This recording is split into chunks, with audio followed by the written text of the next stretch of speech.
Welcome back to another episode of Add, Edit, and Delete. As business owners who have generated hundreds of millions in revenue, we're here to share our experience and help other business owners based on our learnings. And today, it's the three of us, Mark and Cody, partners. We have a couple businesses together and thought we'd spend a little bit of time just on the concept of our podcast name, Add, Edit, and Delete.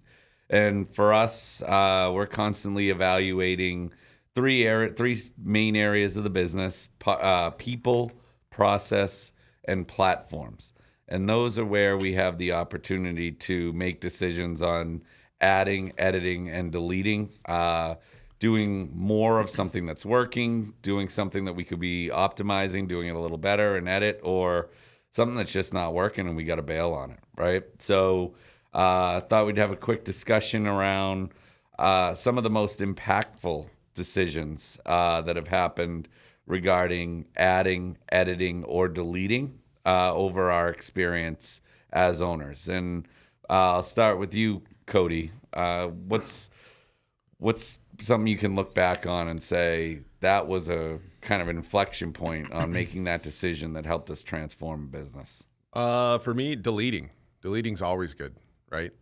What's the saying? I'm spacing. Addition by subtraction. Addition by subtraction. Yeah, absolutely. And we've talked about that a lot. And as you grow, you have a great foundation, and you continue to grow, and you can cut corners or trim it. And usually, when you do that, you run better, and it's more advantageous for you, the company, and it depends on the situation and the setting on where you are trimming and are deleting, but if done right, you're. Where do you see the biggest upside in deleting? Is it people, process, or platforms? Oh, everything, all of the above.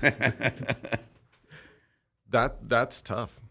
All across, I would say, and people for sure.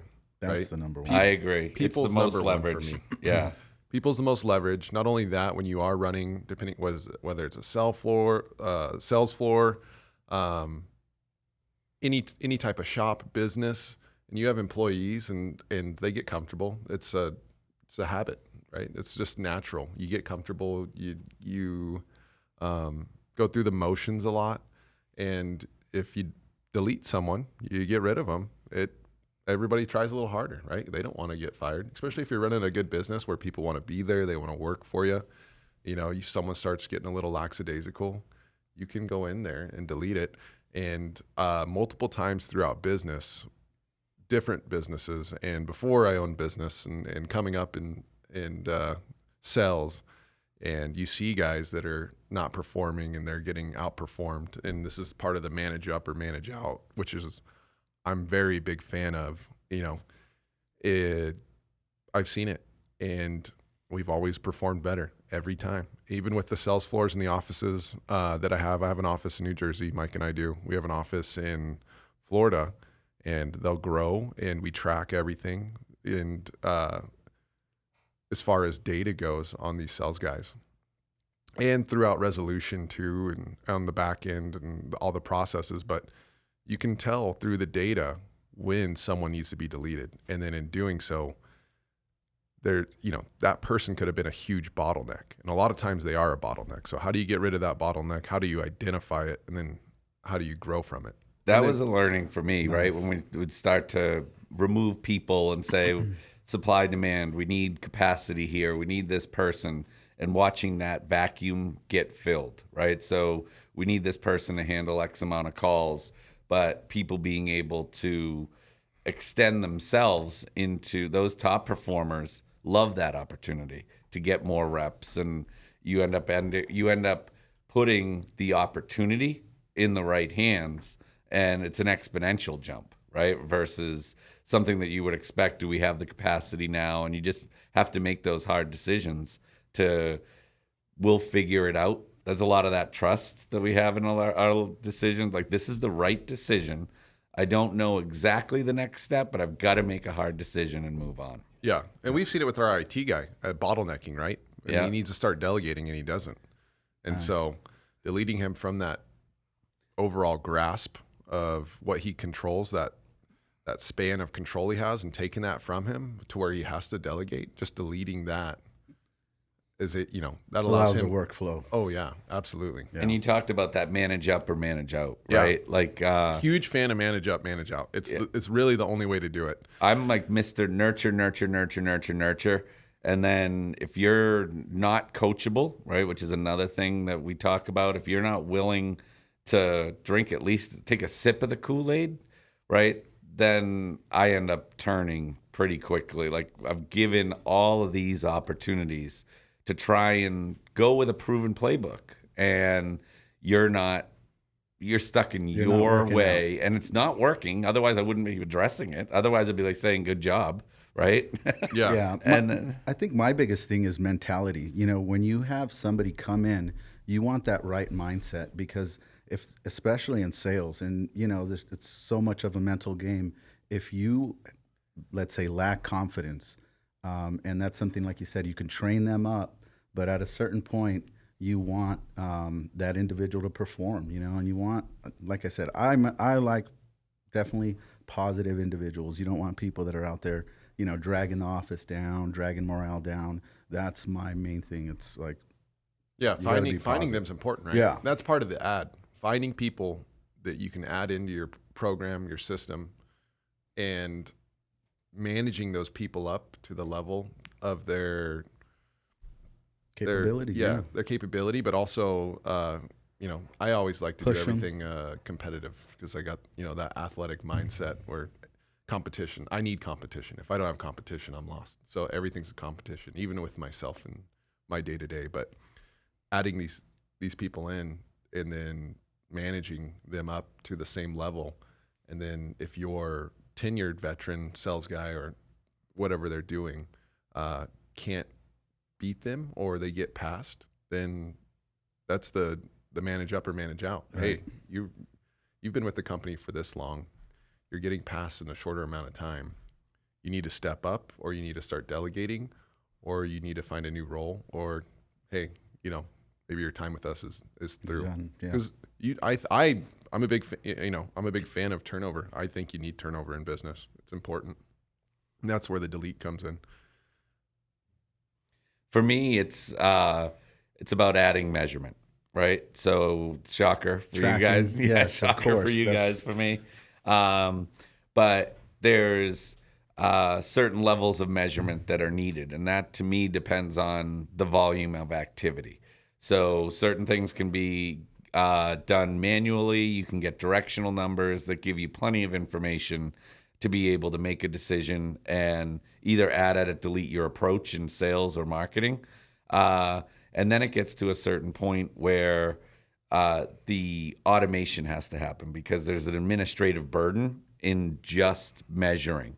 And so that's where we try and, in our businesses, Reports. make sure that we have at least a directional. Then we might go to some manual reporting that happens. I call it rigor and routine. How often do you need to know this information, these KPIs, at what level of detail? So we have routines where bi-monthly we're at a certain level. Monthly we're going even deeper.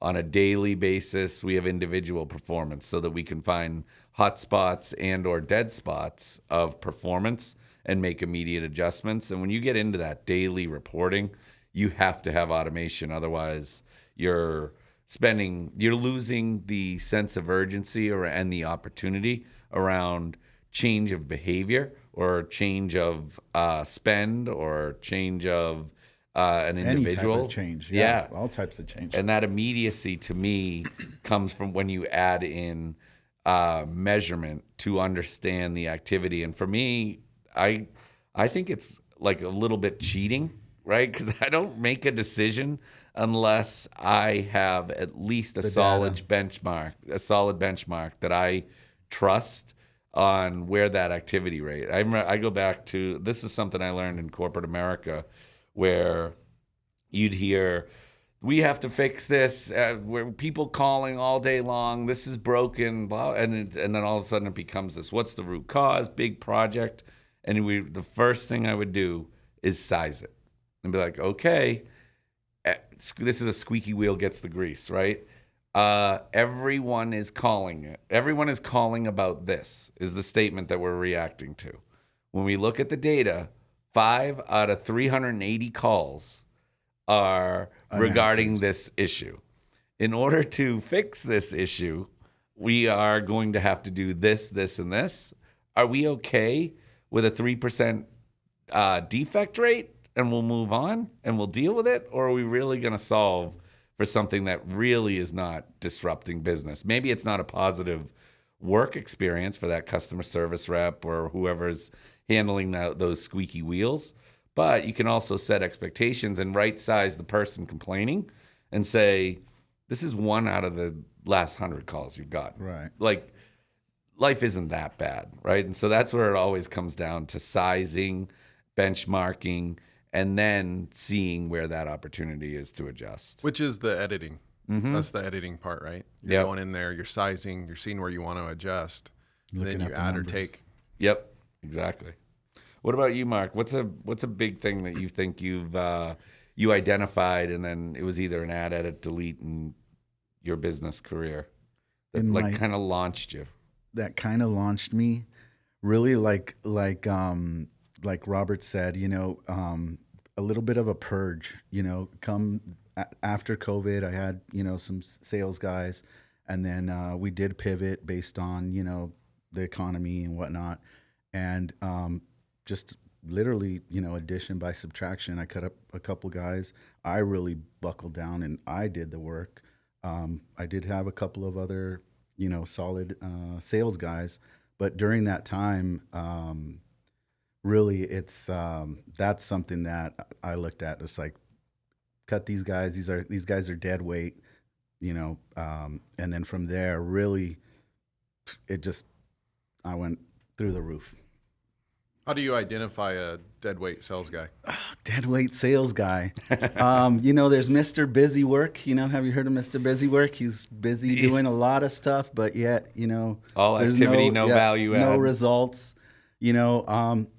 Obviously, if you're looking in the sales, the number one metric, money in. That's how I identify a sales guy. Yeah. Can you bring money in? And based on the amount of calls, and you don't want to be hoarding X amount of leads. If I have a guy who's a high volume closer, but he's eating up a majority of the leads, that's you don't want that. Yeah. Do you look at money in, or do you look more at return Money- on investment for these sales guys? I look at you look There's at a the RA. balance. Yeah, but you're looking. That's my right off the bat. I'm looking at money in, and then obviously you go deeper. You do a deeper dive. You go 3 months, 6 months, calls, activities, and really figure out is this guy somebody who's going to add value. If not, then just cut weight as soon as possible, because the longer you keep that person, it's just it's going to build some office resentment, things you don't Yeah. like. And that's part of the manage up, manage out And activity. it's hard, versus action. it's hard to let people go sometimes, Yeah. So that's the thing. It's like, Especially when You you're have running to- a smaller shop. yeah, And then the bigger it is, the more Yeah, desensitized it's- you yeah. get. And then if you can look at it from a data standpoint, which is basically what I do now, it's no emotion. and I've done it for long. I don't have emotion. Yeah. Here's the numbers. And I can show you right here. And that's, I think, you get tied, like to your sales guys, you get tied, but then you go back and you look at that information, you figure out, what? This guy really isn't a hustler. This guy really isn't turning over, your marketing money, And that was compared to, other individuals. that was a tremendously transformative thing for the last engagement we were in.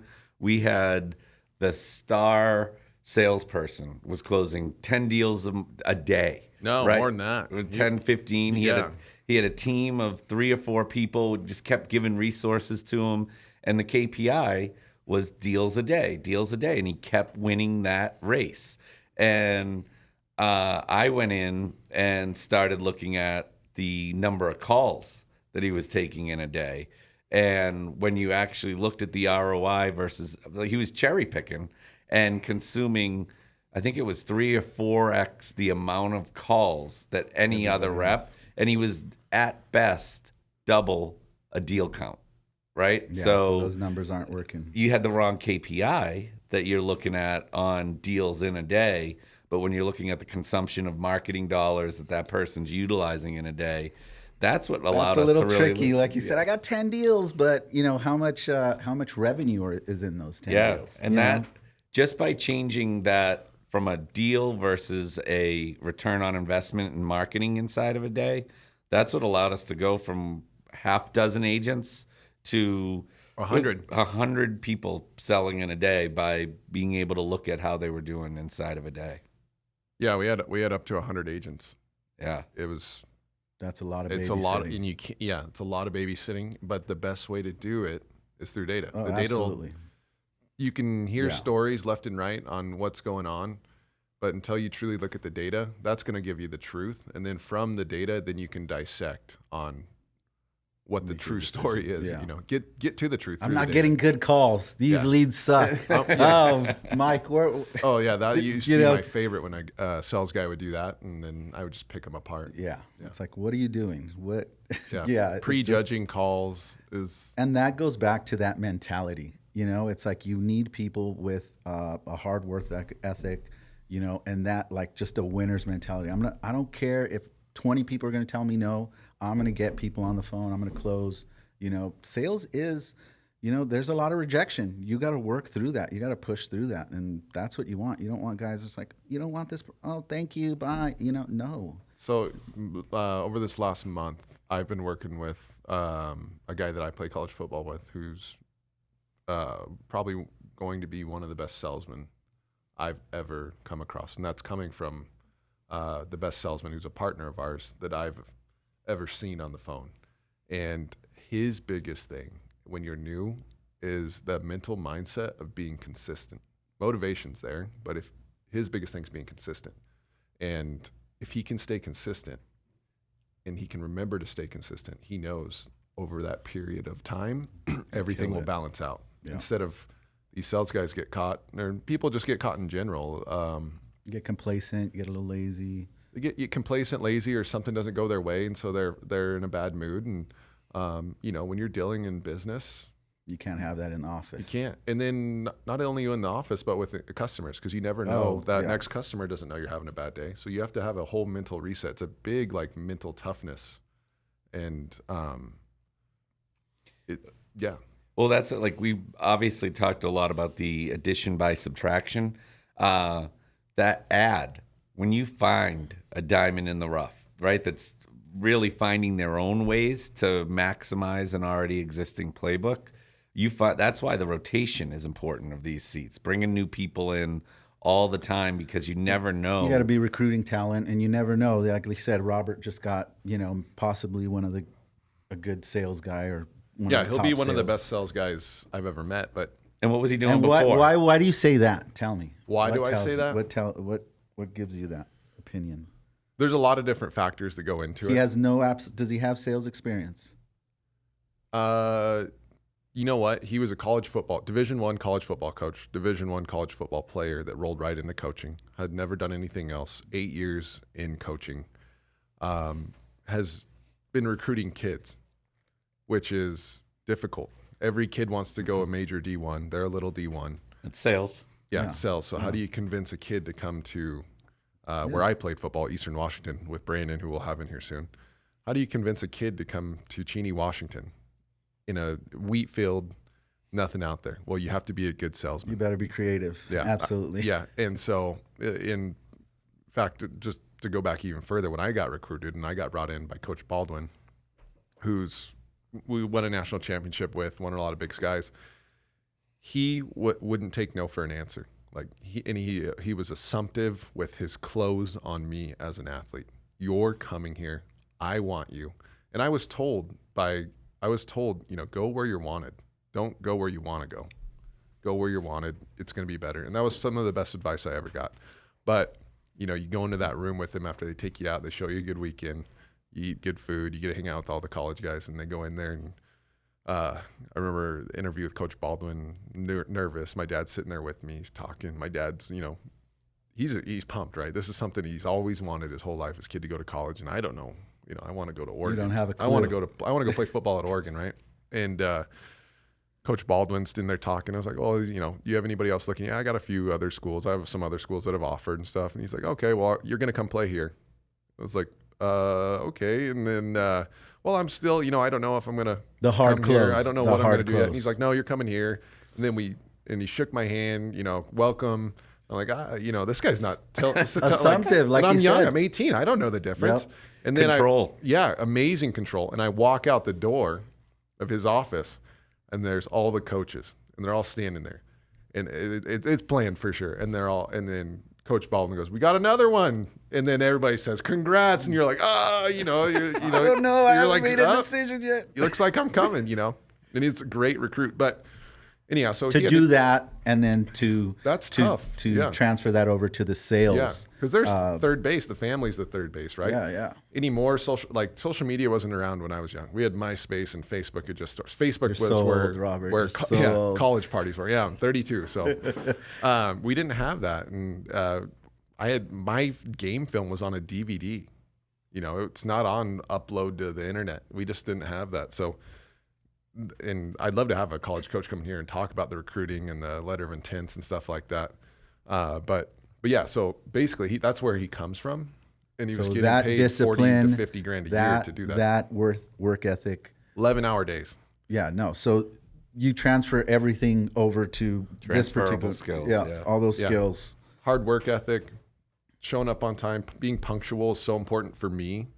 I don't care what time you come into the office, as long as it's before the time you told me you're going to get there. If you want to start at 12, start at 12, but don't show up at 12:01. Yeah, I will yeah. lose my mind, and they know that. So, but I'll let them pick what time they want to show up. I want to see Robert lose his mind. It's not fun. But Happened this week.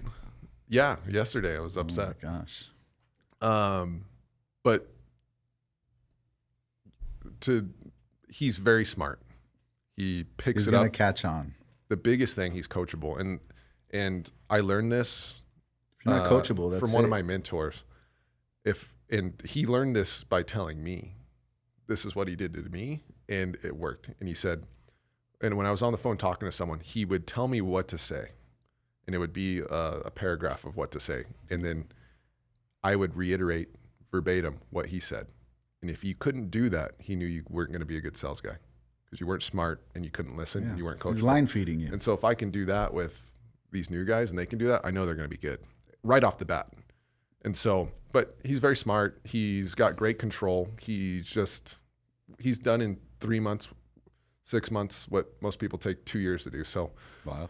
and he's something he's never done before. And he just made his first $25,000 month check, right?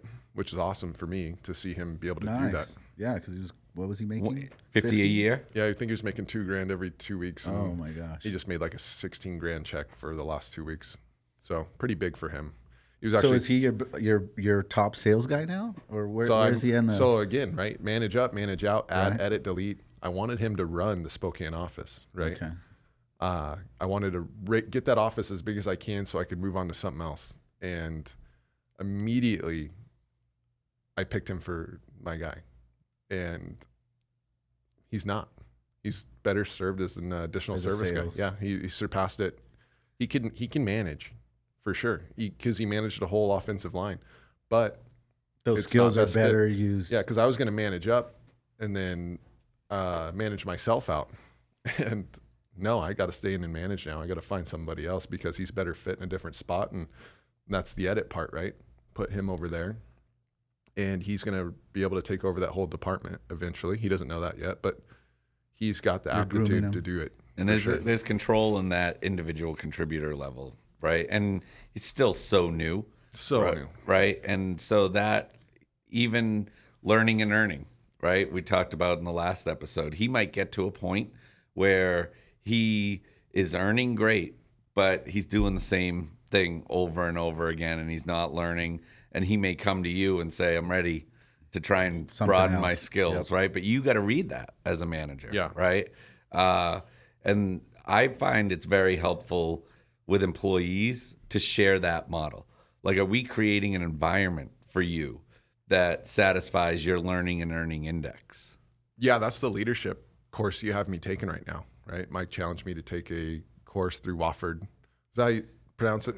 Taking it. Wharton. Wharton. Sorry, not Wharton, Wofford. Wharton. okay. I'm forgetting which one. But executive leadership and presence. And it talks about, one, how to paint a picture for yourself as far as an executive and a leader. And you want to have a good backstory, but also the different types of power that you have as an owner, even as an employee, as a public figure, the power to take and give, reward, and an expert power as far as knowledge, and legitimate power as, you know, an actual CEO or whatever it may be. But that class has helped me, and a lot of people in that class aren't business owners. They're COOs, they're employees, they're executives trying to climb the ladder. And it's good for me to see their responses and how they look at things, and then taking what I'm doing and applying that to my employees, my colleagues, real live tests, and how to, it's amazing. And then how to give them power, this power that I have.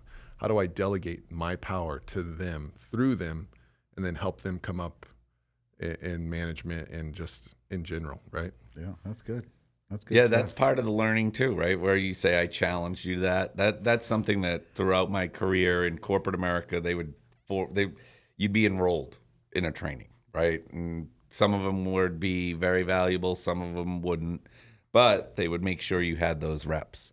And I do 1 to 2 continual learning things a year. Right now I'm doing one through MIT around the strategic implementation of AI, right? And my AI to me right now is really just a overused marketing term.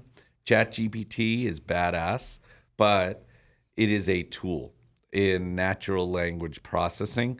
And I'm learning from people that have been studying AI at MIT for 50 plus years about the stage of development.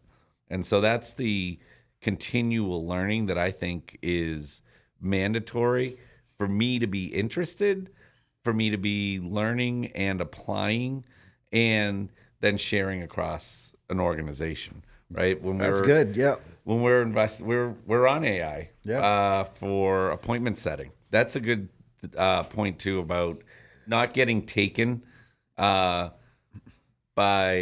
someone who has a skill set that we may not have developed yet, right? Yeah. And this build is so big. extensive. It's going to take forever.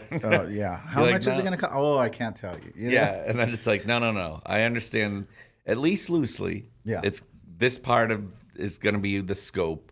Then there's this level of investment. You may need a third-party technology to facilitate that. We can do a vendor search on that.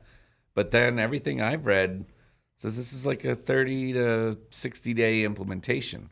Why are we at 5x cost and 2x timing to do something that I'm able to at least loosely frame and then find the skills to execute on it? Yeah. What I think is interesting too is not a lot of people would do that. What you did though, Mike. A lot of people are going to say, you know what? I don't want to take that class. Just go ahead and handle it. You just, what's the, so that's really commendable on your end. You really want to know, because it's going to make you better. It's going to make your business better. We're going to be able to report everything. And it's trying to find prioritization and commitment, right? So for me, when I do these classes, I don't have the time. I definitely do not have the time. And when I commit financially to learning a topic, it puts me into find the time, and then it becomes something I have to prioritize, right? If it's not on my plate, you talk about addition by subtraction, I'll find somewhere else to spend my time, fill that vacuum. When I commit to coaching my sons, that's commitment to blocks of time of spending with my family. When I commit to a class, that has to happen. And then I manage the normal day-to-day workload that would have filled those spaces around those spaces. One of the things, as we kind of wrap up here, I loved hearing as we're going around about the mentors or the influences, people that we learned from. And that is really the point of this podcast. We have experience that we're trying to share with other business owners so that they can take one of these things and maybe accelerate their growth, accelerate their learning, and run a prosperous business, one that elevates their own lifestyles, that elevates their learning, one that elevates the economy, one that elevates an employee set with revenue, right, with their own compensation, that's making a significant lifestyle change by putting good frameworks, good people, and great leadership around the opportunity. Yeah. Add, edit, delete for me is helping people choose the right path and predict what's going on long-term, short-term in their business and in general, in life, really. Yeah. I mean, it's both, right? Predict, delegate. Like, a lot of people can't see ahead, and that's their biggest fault. They can only see this week I explained it to one of my employees, right, who was nearsighted and wasn't looking long-term on a client. And I said, hey, you're in a box that's shut, but you're in a corner of the box looking at the corner. You don't even know you're in a box. You don't even know there's other corners, all right? And that box is in a house. You don't even know that, So get it outside of that house. Get outside of that box and look at it from over the top and start looking ahead of time. And that's part of the add, edit, delete. Step away from it. Yep. Yep.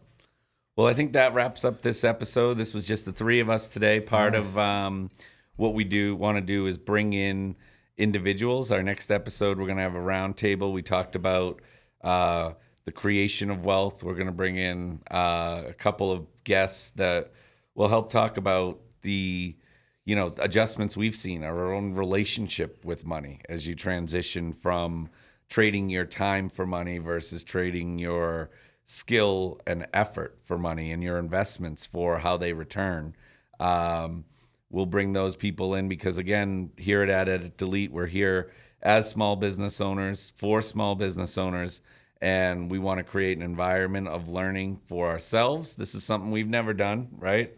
And we're launching out into a podcast, extending ourselves, and we'll continue to bring in guests that'll hopefully help in the progression of your businesses. So thanks for joining us today. Thanks for listening. Yep. Thank you. Thank you for watching another episode of Add, Edit, and Delete. Small business owners helping small business owners scale correctly. Make sure to like, comment, and subscribe.